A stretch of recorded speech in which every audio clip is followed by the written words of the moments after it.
Hi, I'm Dr. Kyle Hancock, licensed psychologist, and today I'm here with Yada Yada. I'd like to talk today about a thought pattern that many of us fall into that is often unhelpful. The thought pattern is either or. Sometimes we call this all or nothing thinking.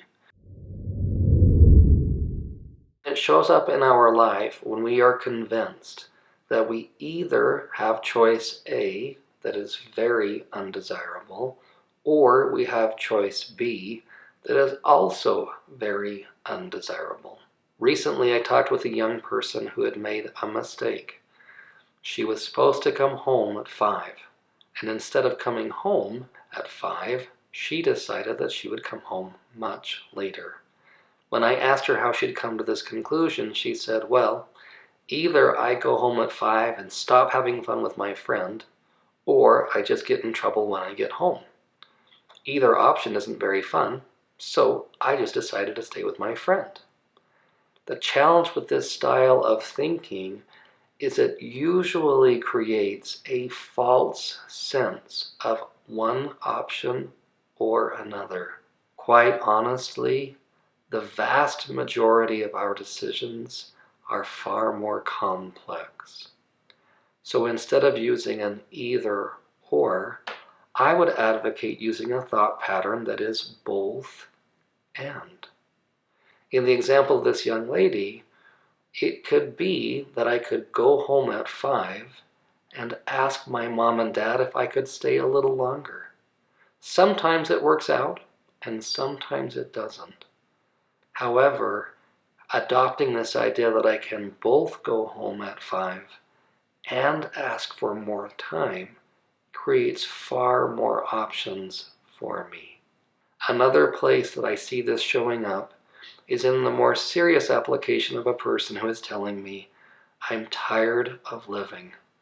If I choose to stay alive, I am choosing to have all of these unpleasant events and experiences, and I don't want them anymore. The idea being, either I live in misery or I end my life. My approach in this scenario is, can we find a both and? Is it possible to both be alive and find hope? Is it possible to both choose living and find a little bit more peace? Is it possible to both feel miserable now and have more joy or more satisfaction as you go forward?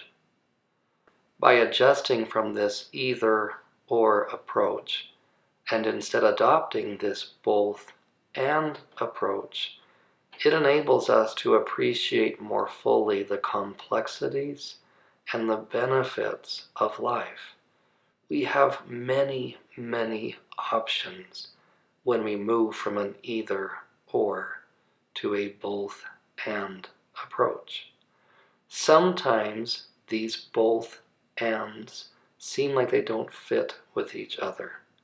For example, it is possible to both feel sad and feel hopeful.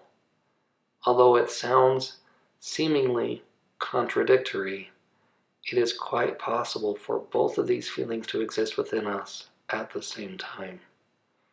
The same way it is possible for us to both feel hopeless and work toward having more hope.